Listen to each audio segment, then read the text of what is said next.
오전 12시 많은 참여 바랍니다.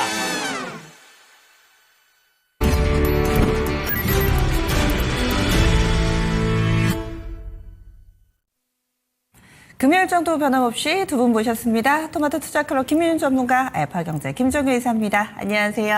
안녕하십니까. 예, 이슈 보겠습니다. 간밤에 파월 의장 연설 이 부분 분석해 보겠습니다. 파월 의장 여러 가지 내용을 내놨는데요. 금리와 관련해서 직접적인 발언은 없었고요. 현재 경기 상황이 불투명하다. 그래서 이 앞으로 고금리 기조가 더 유지될 수 있다. 공급랑 관련돼서 좀 우려감도 표명을 했었는데 이 간밤에 파월 의장의 발언 가운데서 김민우 전문가님이 인상 깊었던 부분은 어떤 건가요? 근데 뭐 저도 통화 정책에 좀 진심이기 때문에 뭐 재밌게 봤습니다. 새벽녘에 일어나서 좀 봤는데 시사하는 바가 좀 몇 가지 있는 것 같습니다. 우선 먼저 결론부터 말씀드리면 제롬 파월 의장의 지금 현재 통화 정책 발언은 경기 사이클에 따라 움직이는 유동적 변화는 좀 큰 의미 없을 거라고 좀 보고 있고요. 그냥 뭔가 좀 핑계대기, 어떤 핑계를 댔었느냐 좀 말씀을 드려보겠습니다. 지금 연준의 어떤 통화 정책의 여력이 줄었다는 핑계를 댄 것 같아요. 내가 이렇게 움직이기 쉽지 않다. 그러면 뭐 핑계의 자백이라고 저는 조금 한 코멘트 달아봤고요, 오늘. 그리고 저는 이 탈세계화, 디글로벌리제이션이라는 탈세계화에 대한 의미를 좀 부여했지 않나. 제가 지금까지 우리 시청자분들이나 유저분들에게 말씀드렸던 부분은 뭐 자국 이기주의 이런 표현 정도 학창시절에 배운 용어를 썼습니다만은 영어로는 문맥이 이제 탈세계화 이게 딱 맞는 것 같더라고요. 결국은 어떤 자국 이기주의가 대척점에 서 있다는 부분을 좀 시사했던 것 같고요. 그로 인해서 대척점에 서 있으면 여러분들은 어떤 게 지금 분쟁이 일어납니까? 당연히 공급망 충격 등이 좀 심화되는 거죠. 뭐 전쟁으로 치고받고 하는 러시아, 우크라이나 같은 사태, 인도, 파키스탄 같은 사태도 있겠습니다만은 결국은 경제 전쟁이 벌어지고 있다는 것이죠. 그래서 저는 이런 부분은 조금 제롬 파월 의장의 어제 발언에서 얻을 수 있었었고요. 지금 제가 생각하는 부분이 내가 생각하는 부분이 잘못되지는 않았구나. 그리고 저는 이거를 좀 뜻깊게 봤습니다. 오늘 꼭 드리고 싶은 코멘트인데 인플레이션 구조화를 좀 인정한 발언이지 않나. 이게 지금 문맥에 잘 안 와 닿으실 텐데 제가 이제 만들다 보니까 인플레이션 구조화를 인정한 발언이다 적었는데 지금은 여러분들 이제 탈세계화입니다. 탈중국화예요. 예전에 단어는 세계화라는 단어였는데 지금 그렇지 않거든요. 그러면 탈중국. 공급망도 탈중국이죠. 재정 지출은 팽창화되고 있습니다. 성장률은 되게 낮아요. 예전처럼 고성장 시대가 아닙니다. 그러면 저성장 시대 저금리였는데 이제 좀 구조적 변화가 있습니다. 뭐죠? 저성장 고금리 시대. 성장률은 떨어지지만 금리는 높을 수 있다는 것을 제롬 파월 의장은 어제 이야기 거의 뭐 했다고 좀 보여지고요. 그리고 연준의 기존 입장이 있습니다. 인플레이션은 일시적인 것이다. 저는 이 이야기를 제가 전문가 대비한 이유를 그래도 뭐 몇십 번은 들은 것 같거든요. 네. 뭐 경기 사이클을 타면서 인플레는 일시적인 것이다. 이 인플레가 일시적인 것이라는 기존 입장을 좀 철회한 게 아닌가. 그 철회한 이유는 앞서서 말씀드렸던 구조적 변화가 좀 일어나고 있다. 이렇게 좀 말씀을 드려야 될 것 같고요. 결국은 뭐 세 가지인 것 같습니다. 결론을 좀 정리하자면 지금 어제 제롬 파월 의장의 발언은 저 화면에 나가 있듯이 공급망 충격이 더 자주, 더 지속적으로 발생될 수 있다는 발언은 탈세계화를 뜻하는 거고요. 탈공급망 중국화를 뜻하는 발언이었고 이제 저성장 시대, 저금리 시대를 넘어서 지금 앞으로는 저성장 시대임에도 고금리로 갈 수 있다는 구조적 변화를 인정한 발언이었다. 그리고 이제 마지막입니다. 이제 그렇다면 인플레에 대한 방어적 체제에 대해서도 고민을 좀 해봐야 되는 시기가 왔다. 단지 그럼에도 불구하고 금리 인하 이 발언의 강도라든지 이런 건 별로 중요해 보이진 않고요. 저성장 시대에 고금리로 갈 수 있다는 구조적 변화를 뜻했다고 해서 연준이 금리 인하를 당장 철회한다든지 그런 일은 올해는 아직까지 저희 금리 인하 기조 변화는 없다는 것까지 같이 말씀드리도록 하겠습니다. 네. 경기 상황에 대해서 뭔가 좀 불확실성의 가능성도 열어뒀고, 그리고 이 운신의 폭이 좁지 않아. 이런 것을 좀 돌려 이 시간에 얘기를 했다라고 말씀을 해주신 건데, 다만 연준의 좀 급격한 포지션의 변화라든지 이런 것까지는 열어두진 않고 있다. 이렇게 해석을 해주셨고, 김 이사님은 그럼 시사점 어디 있다고 보시나요? 네, 일단 뭐 데이터 디펜던트라고 얘기하고 있잖아요. 네. 그다음에 뭐 이 파월의 특징은 뭡니까? 항상 늦다라는 거죠. 뭐 구체적으로 장기적인 방향은 결국 정책의 방향은 맞았는지 모르나 먼저 움직였던 적은 없다. 항상 보수적으로 뒤늦게 움직인다라는 것인데 뭐 저는 뭐 미국 경기가 하반기에는 거의 100% 둔화될 걸로 보고 있기 때문에 뭐 경기가 둔화되면 금리 내린다고 보고 있습니다. 그래서 데이터가 둔화되는 그런 상황에서 물가가 뭐 급속도로 올라온다면 뭐 장기적으로 뭐 금리를 계속 높게 유지하는 것도 가능할 수 있겠지만 벌써 트럼프 대통령이 여러 가지를 포기하고 있잖아요. 그 다음에 그 중국과의 어떤 무한 경쟁을 포기함과 동시에 그 무한 이 대립을 포기함과 동시에 지금 여러 가지 부양책들을 또 동시에 내놓고 있잖아요. 감세라든지 이런 것들을 패키지로 계속 내놓고 있지 않습니까? 뭐 그렇게 본다면 지금 하반기가 둔화되는 정도이지 급속도로 뭐 둔화되는 상황으로 혹은 경기 침체로 가는 것은 아니기 때문에 그런 관점에서 본다면 저는 하반기 경기 둔화 시에는 일정 부분의 금리 인하를 할 거다. 그 다음에 채권 시장도 이것을 반영해서 일정 부분 뭐 9월 정도부터는 금리가 내려갈 것을 이미 선반영하고 있다라는 거죠. 다만 뭐 최근에 선물 시장 예측도 별로 맞은 적이 없고 파월의 예측은 더더욱 맞은 적도 없으니 뭐 예측에 대해서 우리가 주목하기보다는 결국 데이터에 따라서 저는 하반기에 뭐 한 번이나 두 번 정도 금리 내릴 가능성이 높다라고 보고 있고 그래서 오늘 나왔던 발언은 제가 보기엔 좀 원론적인 발언에 불과하고 트럼프 대통령의 이런 공격적 관세 정책이라든지 또 이에 맞대응하는 미국과 유럽의 흐름이 이어질 경우에나 가능한 얘기다. 저는 뭐 그렇게 좀 판단하고 있습니다. 네. 그러면은 지금 파월 의장의 발언과 함께 경제 지표를 좀 몇 가지를 엮어볼게요. 이번 주에 가장 의미 있었던 경제 지표가 물가 지표였죠. CPI, PPI 모두 다 나왔는데 예상보다 꽤 괜찮게 나왔습니다. 이런 상황 가운데서 어떻게 4월부터 상호관세 부과되고 미국에 들어가는 제품들의 가격이 올랐을 텐데 사실은 개인적인 제 입장에서는 좀 의아하기도 했었는데요. 간밤에 나왔던 PPI 예상치를 하회를 하면서 금리 인하에 대한 기대감이 고조가 됐습니다. 그래서 PPI나 이 물가지수 보면은 금리 인하에 대한 기대감이 고조되는 것 같은데 또 조금 더 거슬러 가보시면은 이 미중 합의가 나오고 나서는 금리 인하에 대한 기대감이 물 건너갔다. 굳이 금리 인하를 할 필요가 없어진 거 아니냐라고 하면서 의견이 조금은 상충되고 있고요. 또 파월 의장 같은 경우도 약간은 좀 중립 스탠스의 발언을 해주면서 이 여러 가지가 조금 혼란스럽거든요. 김민훈 전문가님이 좀 정리를 해주신다면요. 첫 번째로 일단 정리해야 될 게 우리 앵커님 말씀을 들어보면 그 관세에 대한 부분이 바로 반영되긴 했어요. 주가에는. 네. 주가에는 반영됐지만 시장에 반영되는 데는 시간이 좀 필요합니다. 3개월 정도. 그래서 뭐 5월에 좀 보게 되면 관세청에서 그 무역 수지를 아직 발표 안 했습니다만은 뭐 무역 수지가 급감했다. 사실 그 공휴일 그 이유가 좀 있었고요. 어린이날이라도 좀 쉬었지 않습니까? 그 월 초에. 그리고 이제 매월 1일날 발표하는데 4월까지는 크게 충격파가 없었습니다, 여러분들. 5월에 좀 연휴가 있었으니 좀 떨어졌겠죠. 그래서 뭐 당장 이런 관세에 대한 것들이 경기에 바로 반영됐다고는 볼 수 없을 것 같고 선제적으로 공은 트럼프가 먼저 딱 움직였습니다.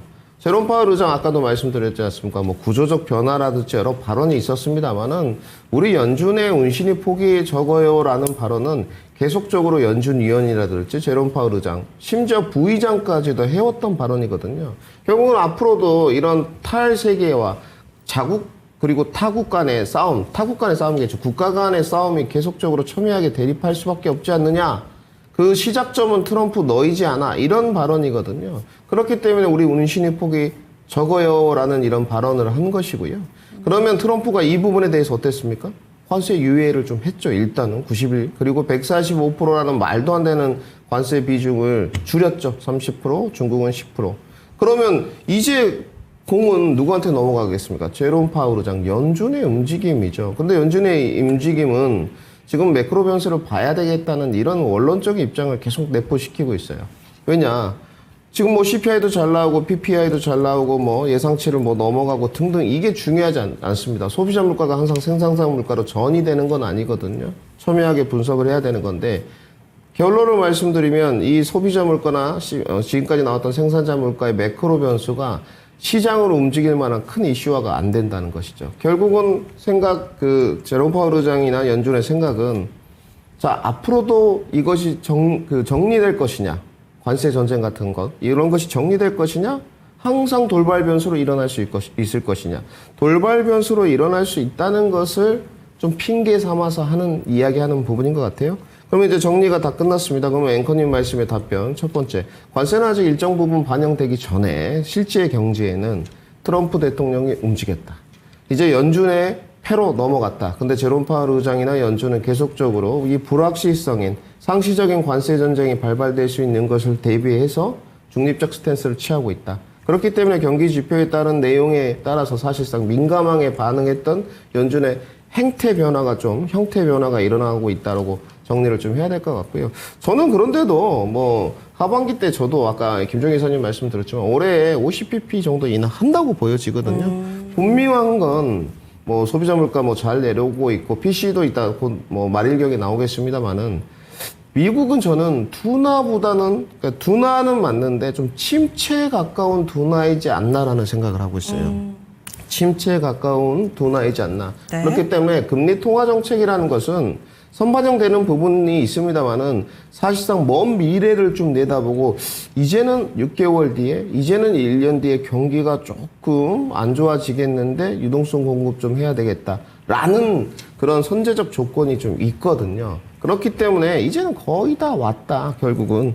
그래서 아마 연준 자체 내에서도 굉장한 깊은 고뇌와 그 다음에 판단의 그 영역에 서 있는 관세 전쟁이라는 키워드에 고민을 좀 하고 있다까지 정리해 드리겠습니다. 네. 그렇다면은 이제는 앞으로는 뭘 봐야 될 것인가 이 얘기로 넘어가 보도록 하겠습니다. 다음 주에는 어떤 부분들이 우리 시장에 영향을 미치게 될 것인가. 한창 정치 변수 있었는데 이것도 이제 대선 3주 정도 남겨두고 있는 가운데 몇몇 정책주들 쪽으로만 움직임 나타내고 있고 일각에서는 지금 주도주가 좀 바뀔 만한 타이밍이다라는 시그널에 집중하고 계신 분들도 있으셔서 실적 발표도 마무리가 됐습니다. 김 이사님은 어떤 쪽이 시장을 좌우할까요? 네, 일단 대외적으로 보면 지정학적 흐름이 중요하겠죠. 러우 전쟁도 지금 전혀 마무리가 되지 않는 분위기인데 이게 정말로 종료를 앞둔 시점에서의 최대 변동성인지 아니면 정말로 지지부진하게 이어져서 몇 년간 계속 더 이어질 이슈인지도 중요하게 봐야 되는 상황이고요. 그다음에 지금 트럼프 대통령이 지금 중동을 순방하고 있잖아요. 그래서 이쪽에서 여러 가지 투자를 이끌어내고 있는데 트럼프 대통령은 지금 결론적으로는 중동 쪽의 이슈도 가라앉히고 그다음에 러시아, 우크라이나도 자기가 가서 직접 가라앉히려고 하는 그런 시도가 나타나고 있는데 이게 전쟁이 실제로 끝나게 되면 전체적인 이 여러 시장의 판도가 바뀔 수 있어서 이거 굉장히 중요한 부분이거든요. 그러니까 글로벌리하게 보면 이런 지정학적 이슈들이 모두 가라앉는지가 핵심 포인트입니다. 그동안 여러 가지 핑계를 냈던 게 결국 전쟁 이슈 이런 것들 아니었습니까? 그래서 이런 것들이 안정이 된다면 일단 하나의 흐름은 안정된다라고 볼 수가 있겠고요. 그다음에 유럽 쪽에서 이제 여러 가지 선거들이 이어지는데 그 선거들이 유로존을 계속 하나의 방향으로 모으는 방향으로 갈지 아닐지 여부도 좀 중요한데 특히 동유럽 쪽에서는 지금 두 가지로 완벽하게 갈리는 흐름이 나타나고 있죠. 한쪽은 친유럽 성향으로 계속 가고 있고 루마니아 같은 국가는 지금 극우, 러시아 선호 이런 그 후보들의 지지율이 막 올라가고 있단 말이에요. 그래서 이런 지정학적 흐름 자체가 제가 보기엔 하반기에는 좀 중요한 흐름이 아닌가. 점점 더 이제 트럼프가 던진 각자 도생의 시기가 더 심각해지는 것인가가 중요한 포인트라고 보고 있고 국내적으로는 명확하죠. 지금 움직이고 있는 정책주는 아무 쓸모 없죠. 지금 실제로 정책이 나오지도 않았는데 먼저 움직이는 종목은 실제로 대통령이 결정되고 나면 대부분 빠지지 않겠습니까? 그런데 실제로 정부가 출범하고 났을 때 과연 어떤 정책을 쓸 것인가는 좀 다른 문제입니다. 그래서 실제로 6월 3일 날 새로운 대통령이 뽑히고 6월 4일 날 정부가 출범하게 되면 지금 인수위도 없이 당장 출범해야 되는 상황이고 아시는 것처럼 국내 경기가 내수 경기가 너무 안 좋은 상황이다 보니까 이것을 살리기 위해서 어떤 대책들을 내놓을 것인가가 제가 보기엔 핵심이어서 그래서 저는 뭐 대외적으로는 지정학적인 여러 이슈들이 가라앉는지 그다음에 대내적으로는 신정부가 어떤 정책을 강하게 드라이브를 걸지 이 두 가지가 가장 중요하다고 보고 있습니다. 네. 그래서 지적적 리스크 이 부분하고요. 또 새로운 정치권 내에서의 변화 짚어주셨네요. 그러면 전문가님은 어떤 쪽에 포인트 맞추세요? 네, 저도 뭐 김종희 이사님과 거의 공이 비슷합니다. 지금 중요한 부분은 일단 글로벌적으로 대외적으로 봤을 때는 역시나 각국 부양책이 좀 될 것 같고요. 사실상 이 뭐 지금 중동 오일머니도 전 부양책의 일환이라고 보거든요. 정치, 외교, 비즈니스를 통한 사실상 뭐 부양책. 어찌됐건 미국이 투자받는 거지 않습니까? 그쵸. 사우디 850조에 또 저는 정말 카타르까지 보잉 사줄 줄은 몰랐거든요. 이런 거 보면 사실 트럼프 대통령의 그 어떤 외교 비즈니스의 능력도 상당한 거라고 좀 판단하고 있습니다. 대단한 지금. 것 같아요. 네, 진짜 대단합니다. 네. 1000조 넘게 지금 두 국가를 돌았는데 1000조 넘게 가져왔거든요. 저는 거의 수금을 하는 것 같아 보이더라고요. 저도 약간 그런 느낌이 있었습니다. 지금 아직도 여러분들 중동 순방이 안 끝났어요. 네. 다른 국가에서도 돈을 뭐 뜯어낸다는 표현은 좀 그렇고 가져올 수 있는 부분인 것 같은데 이것도 사실상 부양책의 일환이라고 보고요. 기업에 돈 들어오는 거지 않겠습니까? 선순환의 고리를 만드는 거고 뭐 조금 더 거시 관점에서 본다면 뭐 대한민국, 일본, 중국 그리고 미국, EU 쪽이 가장 그 부양책에 좀 주목해봐야 된다. 친환경적으로 좀 가는지 정말로 유동성 공급 계속 하는지 뭐 지금 영란은행이라든지 EU라든지 다 보게 되면 금리 인하 계속 기조거든요. 미국도 조금 어쩔지 이런 거 중요할 것 같고 그 다음에 아까 국내 말씀하셨는데 마찬가지입니다. 저는 일단 뭐 국내 법률 체계 변화라고 적었는데 상법 개정이죠. 이 부분은 뭐 사실 뭐 이런 말씀 드리기가 뭐 그렇습니다만은 기정사실하다 이런 거보다는 해야 되는 부분이에요. 뭐 여야 진보 보수를 떠나서 상법 개정에 반대하는 쪽은 잘 없습니다. 그걸 모르는 사람이 반대하죠. 상법 개정을 하게 되면 정시는 사실상 물론 저는 그거는 반대입니다. 한 주 갖고 있으면서 소송 시비로 가는 그런 아주 극좌적인 그런 입장들은 없애버려야 되는 게 맞고요. 단지 상법 개정을 한다면 뭐 증시는 3,000피 넘어갑니다. 4,000피, 5,000피 갈 수 있는 부분이고요. 이 법률 체계의 변화에 대해서도 주목을 좀 해봐야 될 것 같고 그다음에 유동자금 유입이죠. 우리가 좀 잊어버렸지만 비상계엄 이후에 지금 어찌됐건 유동자금 올해 지금 들어와 있어요. 증환펀드, 채환펀드. 이 부분 돌고 있고 매일 수급 흐름을 보게 되면 외인이 선물해서 1,000계약 정도 이상 매도하면 어김없이 기관에서 매수세 들어옵니다. 받아내고 있어요. 네. 그것이 저점이든 선물의 고점이든 무조건 기관 출동입니다. 그리고 그 다음날 외국인 선물 매수세가 들어오면 자기들 좀 샀던 것 좀 팔죠. 팔아야지 또 받을 수 있으니까. 그런 아주 도돌이표적인 선물 매수 매도 흐름이 일어나고 있는데 과연 이 자금이 안 들어왔으면 그렇게 됐겠습니까? 여기에 좀 주목해 봐야 될 것 같고. 그 다음에 우리가 이제 어떤 캐션마크 1번 주제로 다뤘던 연준 통화정책 방향이죠. 더 이상의 연준들은 아까 연준은 말씀드렸지만 이제 매크로 변수에 대해서 크게 신경 쓰지 않을 거예요. 뭐 CPI라든지 PPI라든지 뭐 PC 정도는 뭐 계속 보겠습니다만 연결고리가 어떻게 되느냐 지역적인 뉴스가 어떻게 되느냐 이거보다 이제 모든 가지를 쳐내고 딱 일단락 됐어요. 앞으로 이 관세 정책이 계속적으로 상시화 될 것인지 부분 우리가 금리 인하해졌을 때 인플레를 자극할 수 있을 것인지 그리고 구조적 변화를 인정할 것인지 저성장 시대지만 고금리로 갈 수 있지 않느냐 이런 마음이 들면 이제 금리 인상계로 돌아가는 거예요. 그럼에도 불구하고 저는 올해는 금리 인상은 어렵다고 보여져요. 왜냐하면 지금 이 상태에서 트럼프 대통령이 이렇게 양보해서 관세 다 바꿔놨는데 금리 인상한다?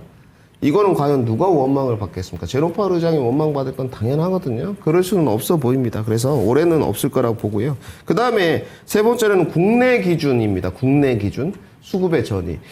이게 좀 도통 시원찮아요. 수급의 전이? 네, 어젯밤에 제가 방송 출연을 했었는데 반도체로 입질이 오다가 마는 것 같다. 뭔가 감질맛이 난다. 네. 조선방사는 좀 높은데 어디를 가야 되지? 이런 고뇌들이 좀 있더라고요. 맞아요. 아직 초입부긴 합니다. 이제 실적 부분이 어찌됐건 다 마무리가 됐기 때문에 뭐 고실적이든 안 좋은 저조한 실적이건 뭐 재료 소멸이죠. 2분기 실적으로 이제 공이 넘어갔습니다. 그러면 이 수급의 전이의 변환점이 지금 5월이 굉장히 그런 변화점에 서 있어요. 그래서 이 부분은 우리가 체킹 포인트 해야 되겠죠? 뭐 조선 방산이 더 갈 수도 있고요. 화장품이 더 갈 수도 있습니다. 이쪽으로 수급이 넘어가는 게 원활치 않다. 그럼 이쪽으로 밀어붙이는 거죠. 이게 계속 추적 관찰해야 될 것 같고요.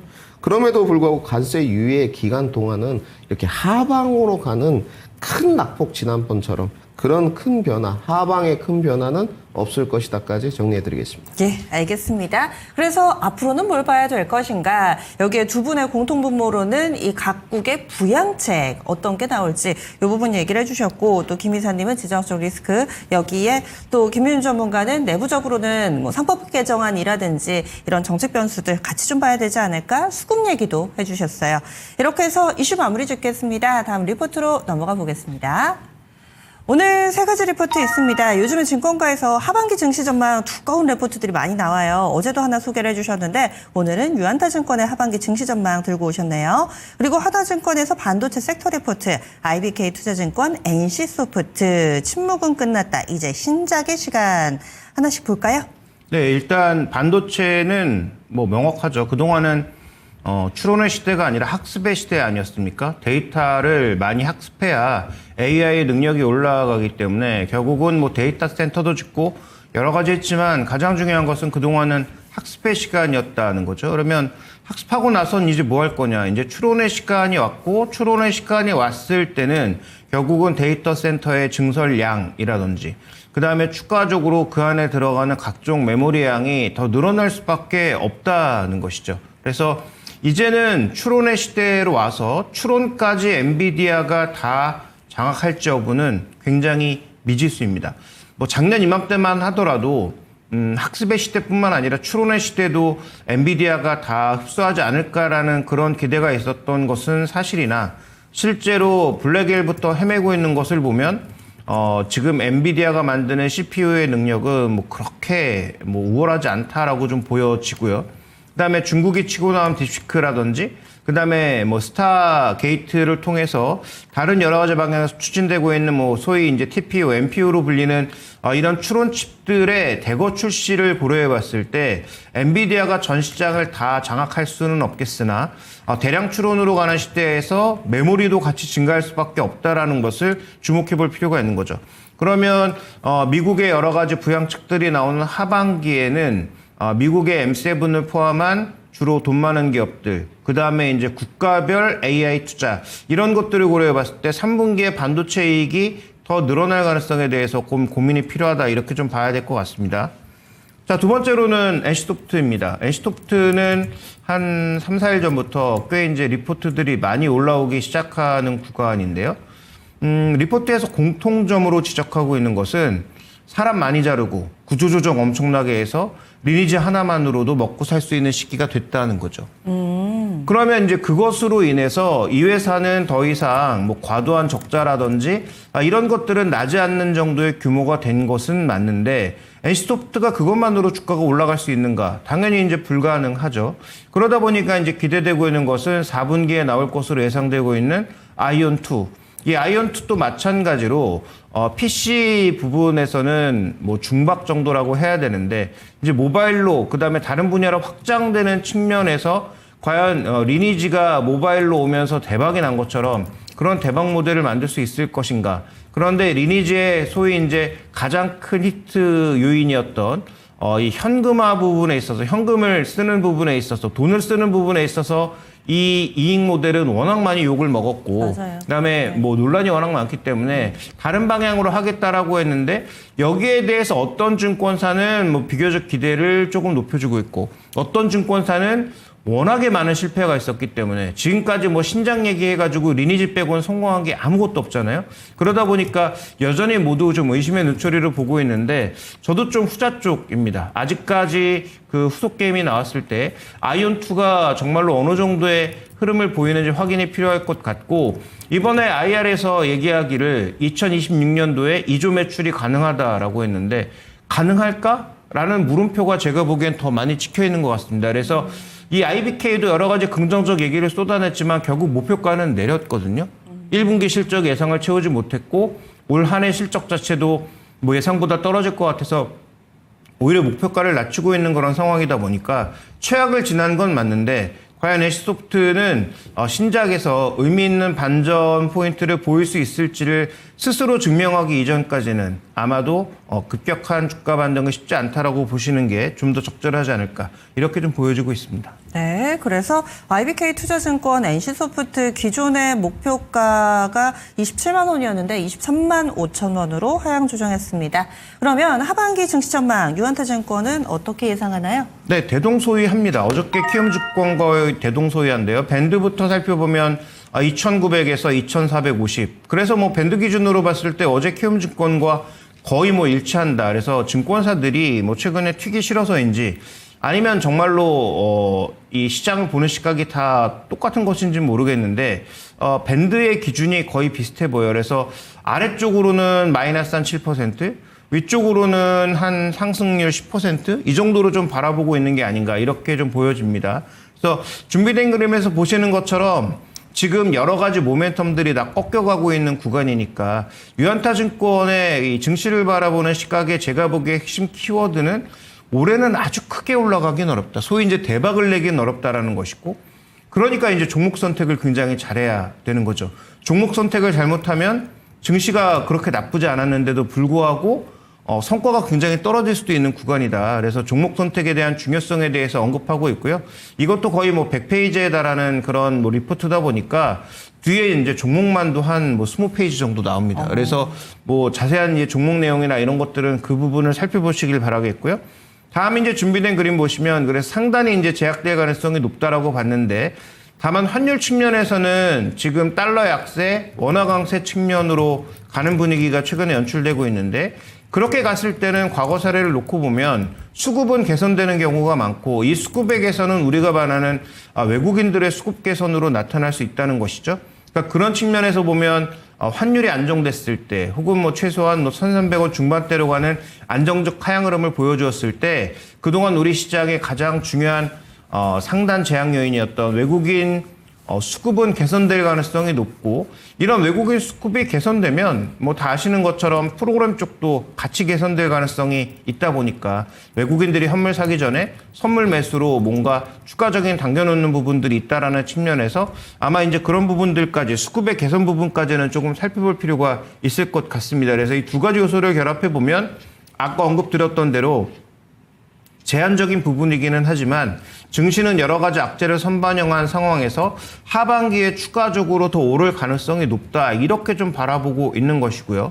결론적으로 결국 뭘 살 거냐. 아까 이제 말씀드렸던 것처럼 종목을 잘 골라야 시장 대비 주가 수익률을 낼 수 있다라는 것인데 다음에 이제 준비된 마지막 그림을 보시면 전체적으로 이제 시장에 있어서 경기 선행 지수의 움직임과 소위 이제 성장주 가치주를 대비해 봤을 때 경기 선행지수가 올라가는 구간에서는 성장주가 항상 좋은 성과를 보였다라는 거죠.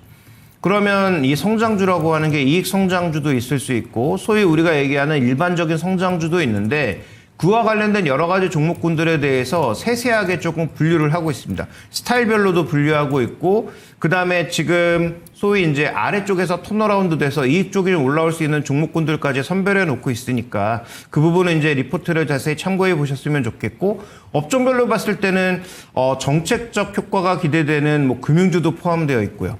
그다음에 또 하나는 반도체처럼 지금 AI 산업의 축으로 돌아나가고 있는 기업들에 대해서도 강조하고 있고 그다음에 지금 상반기에 주도주로 자리매김한 조선방산에 대해서도 여전히 이제 긍정적 방점을 찍고 있습니다. 그래서 지금 현재 구간에서 가장 중요한 포인트는 하반기는 악재를 선반영한 상황에서 제한적이지만 지수가 반등할 가능성이 높고 그다음에 경기 선행 지수가 밀고 올라오는 구간에서는 정책 효과와 더불어서 성장주가 올라올 가능성이 높기 때문에 이익 성장하는 종목, 이익이 턴어라운드 되면서 성장하는 종목, 그 다음에 지금 구조적으로 성장하고 있는 종목군들을 잘 선별해서 투자해 볼 필요가 있겠다. 이렇게 정리할 수 있겠습니다. 네. 상당히 좀 자세하게 설명을 해주셨는데 그 가운데서 하반기에 좋을 거다 이렇게 좀 들리네요. 그래서 상반기에 어느 정도 좀 선반영했던 부분도 있기 때문에 상당히 뭐 강하게 슈팅은 아니지만은 그래도 하반기 기대에 봄직하고 여기에서 금융반도체, 조선방산 뭐 이 정도 섹터에 대한 얘기해 주셨는데 좀 더 난 종목이 궁금하다 하시면은 종목 고르는 게 중요하다고 이 레포트에도 담겨 있잖아요. 이 레포트 다 읽기 힘드시면은 뒤에 말미에 종목 내용만 파악해 주셔도 충분히 도움 받을 수 있을 겁니다. 레포트 알아봤습니다. 다음 빅데이터로 넘어갑니다. 김민준의 빅데이터 이번 주에는 종목을 상당히 후하게 많이 소개를 해주시는데 오늘 인텔리안 테크입니다. 자세하게 알려주세요. 네, 사실 저점 구간에서는 종목을 잘 안 들였어요. 관세로 우리가 3월 한 넷째 주죠. 3월 한 27일경으로 기억하는데, 거기서부터 4월 거의 말까지 뭐 종목이 제우스나 몇 개 말고는 안 들였어요. 왜냐하면 종목을 늘릴 때가 아니고 자기 종목을 보유해서 가야 될 텐데, 이제 뭐 과대낙폭에 따른 변곡에 다 온 것 같은데 왜 이렇게 적극적으로 하느냐. 저는 이제 불장 하장이 이어진다고 좀 보고 있습니다. 그러니까 오늘도 여러 가지 어떤 연구원들의 고뇌가 오늘 여러 방송들을 좀 봐보면 지금 여기서 이제 과대낙폭에 따른 반등이 나왔으니 멈출 거냐 아니면 좀 더 갈 거냐 아주 직관적인 내용들을 앵커님들이 많이 질문하시더라고요. 저는 뭐 후자 쪽입니다. 더 갈 수 있다. 미국 증시가 지금 단기 뭐 이동평균선의 변곡에 왔다고 해서 내려가지 않는다. 뭐 이렇게 판단되고 있어서 그렇다면 낙수 효과가 좀 퍼져 나가겠죠. 종목들로. 순환매의 고리가 좀 짧았고 몇몇 특정 섹터만 갖고 있었던 수급의 낙수 효과는 일어날 수밖에 없습니다. 그리고 이제 고객 예탁금 부분이라는 것까지 정리해드리고 오늘 종목은 그래서 인텔리안테크, 우주항공까지 한번 넓혀봤습니다. 배열은 아직 역배열돼 있어요, 여러분들. 분명히. 이런 것을 이제 차트 모습 보시면 역배열이라고 합니다. 누가 봐도 역배열이고요. 회사 튼튼하고 괜찮습니다. 작년에는 실적이 좀 안 좋았어요. 이 부분은. 근데 적자에 이제 턴어라운드 되는 기조 25년이고, 본격적으로 매출액이 정말 많이 늘어나고, 실적이 크게 늘어나는 쪽은 내년으로 지금 가이던스를 잡아놨습니다. 뭐, 그거에 관해서는 제가 동의를 하고 있지는 않아요. 단지 여기에 모멘텀은 괜찮은 것 같습니다. 지금의 어떤 트렌드와 좀 맞을 것이냐, 앞으로의 산업의 트렌드와 맞을 것이냐. 일단 여기는 여러분들 국내 유일의 해상 육상 안테나를 만드는 전문 제조사입니다. 그렇기 때문에 뭐 아주 독특하고도 독보적인 기술력을 갖고 있고 국방이나 민간 수요를 동시에 흡수할 수 있습니다. 락인 효과까지는 모르겠는데 분명히 국방과 민간의 동시 수요를 흡수할 수 있는 그런 기업이고요. 그 다음에 이제 보니까 저궤도 위성이에요. 갑자기 저도 저궤도 위성에 따른 공부를 좀 하고 있는데 이게 한 1, 2년 전에 나왔다가 좀 소리소문 없이 넘어갔는데 이게 방산이 부각되면서 그리고 SK 사태가 터지면서 이게 달라졌습니다. 그러면 저궤도 위성이죠. 통신 확대에 따른 중장기 성장 동력은 이 기업에 있다고 좀 보여지고 아까 제가 서두에 말씀드렸어요. 더 증시가 갈 수 있는데 그럼 고객 예탁금이 늘어나면서 낙수 효과로 가는데 이런 이제 역배열에 있어서 이제 하방 경직성을 만들면서 좀 올라갈 수 있는 실적이 개선될 수 있는 종목들은 매직 관점에서는 우리 투자자분들에게 유효하다. 그래서 준비를 해봤고요. 그 다음에 마지막입니다. 스타링크죠, 여러분들. 스페이스X 아니고요. 스타링크. 스타링크의 어떤 글로벌 확산 기조가 좀 있는 것 같습니다. 미국이라든지 뭐 중동이라든지 실질적으로 인텔리안테크가 보니까 미국이나 중동에 납품 실적이 조금 있습니다. 그래서 이런 부분까지 생각한다면 자, 차트 모습 뭐 좀 구체적으로 보겠습니다. 3월 6일에 좀 거래량이 좀 만들어졌어요. 바닥권 탈출의 신호로 좀 보시면 될 것 같고 그 뒤에 뭐 어김없이 관세는 두들겨 맞았습니다. 너나 할 것 없이. 그런데 지금은 관세에 따른 반등폭이 이제 중단 부근까지 왔는데 뭐 충분히 매직 관점으로 접근하신 분들에게 문제가 없는 기업이니 포트폴리오에 우주항공 쪽도 한번 관심을 가져보자는 차원에서 인텔리안테크 준비해봤습니다. 네, 알겠습니다. 그래서 이 종목 혹시 가격 전략도 주시나요? 뭐 가격 전략은 사실은 뭐 크게 보고 있지는 않는데요. 5만 원 정도로 좀 제시해 드리는 게 맞지 않겠나. 사실은 짧게 드리는 것보다는 조금 매직 관점이니까 지금에서도 사실 5만 원 보다 기관 투자자들의 목표가가 훨씬 높더라고요. 네네. 그거는 뭐 제가 좀 동의하기 어렵고요. 그래서 단기적인 그 변곡점 정도를 보신다면 5만 원 정도까지는 충분히 가능하다. 이렇게 가격 전략까지 제시토록 하겠습니다. 네, 말씀해주신 리포트들은 보니까 한 7만 원 안팎의 목표 주가 설정돼 있는데 좀 현실적으로 잡아주셨어요. 인텔리안테크 어제 종가가 39,450원, 4만 원 선 약간은 아래쪽에 있습니다. 목표 수익률 20% 초반으로 잡고 있습니다. 5만 원 목표가 설정하시면서 인텔리안테크도 관심 가져보시길 바라겠습니다. 이렇게 해서 저희 체크인스탁 모두 다 정리를 쭉 해봤고요. 지금 현재 시간은 8시 55분 지나가고 있습니다.